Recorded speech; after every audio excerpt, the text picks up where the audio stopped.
Hey everyone, thank you for joining me here at Loops and Leather. I wanted to do a quick segment today about tools. So this is going to be the first in a series, and I wanted to share some of the tools that I think are super beneficial, I think are awesome, and make my weaving go faster, smoother, and give me a nice finished product. So the first one we're going to talk about today is a fringe twister. This thing is amazing. It's an awesome tool. Highly recommend. I was doing all of my twisting by hand. So I'd get a project off the loom and I'd have all of my loose threads and I'd be twisting and twisting and twisting. And it's really hard on my hands. I am getting older. I'm, just going to say it.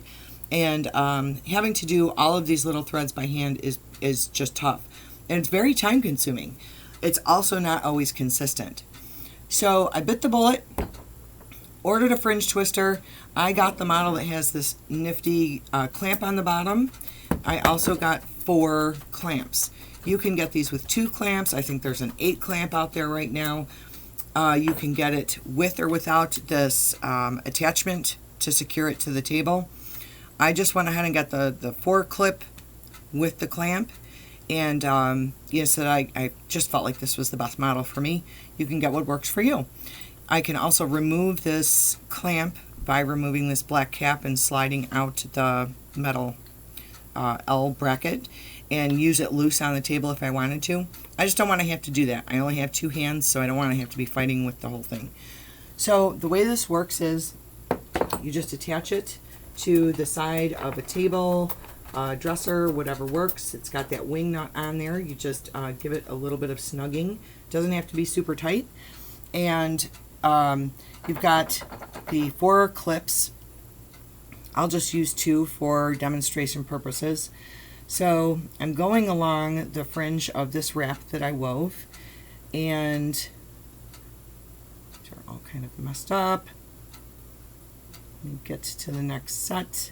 It's not twisted. All right, so I'm going to take 2 bundles of my ends, and I'm sorry if you can't see this. I'll get there in a minute. So I've got 2 bundles here.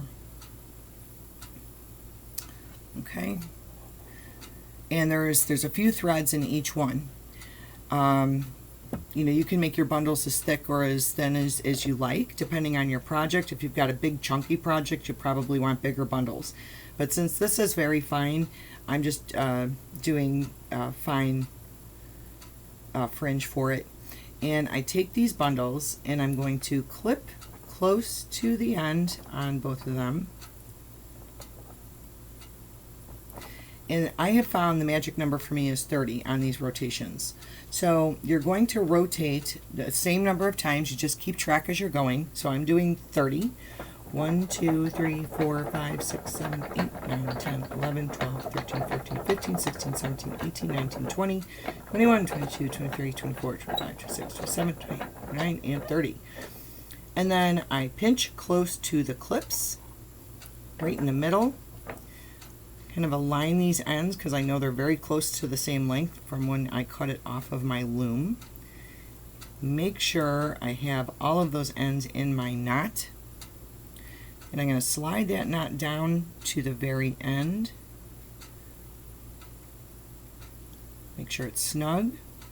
And then when you let go, it twists back on itself the other way. And you end up with this nicely finished, I hope this focuses better, nicely finished fringe. And the other thing I'll do is I will take a scissors, and when I'm done doing all of them across, I'll just snip this off so that it's even and consistent across the project.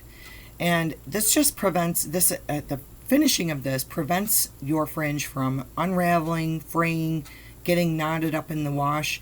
I've done so many projects with beautiful fringe, and then you wash it once and it's just like poof, the twist comes out of your yarn and you end up with what looks more like a tassel than fringe. And I don't want tassels.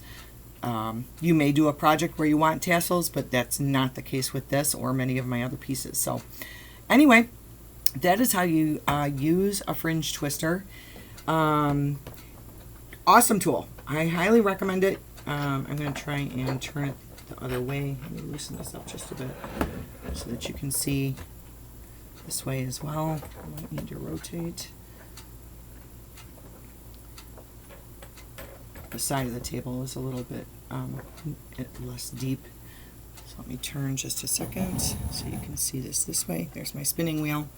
So once again, you're just clipping the ends of your fringe in here. You're doing it's two at a time, so you'll have 4 ends, and you rotate. And it just spins them for you. And when you're done spinning, you unclip, put a little knot in, and you have a nice finish twisted fringe. I got this off of Amazon. You can get these on Etsy. Some of the large manufacturers also sell them. I will tell you that I did a little bit of searching because the large manufacturers are asking anywhere from like $45, $50, $55 and up for these tools. A little bit pricey in my opinion. So I did some searching and found some hand makers that are making these, and I got this from a seller on Amazon. He's a private maker. I only paid $22 for this. He also sells on Etsy. I'm not affiliated. I'm just sharing the love. You can get these for around $20 or $25. So do a little searching. Search for fringe twister, and you can find some private sellers making these and support small business. There you have it. First of our series on tools. If there's a tool you would like me to review, please leave it in the comments below. Please like and subscribe. Let me know if you like what I'm sharing, if you find it helpful, or if there's something that I can do to make them better. I'm working on my lighting a little bit, so hopefully I see it's not doing so great here. It's flashing, so hopefully it will be easier for you to see the videos. So anyway, thanks for watching. Please like and subscribe, comment below, and come back soon. I think on my next video is going to be on dun dun dun shuttles. All right, y'all. Have a great rest of your day. Bye-bye.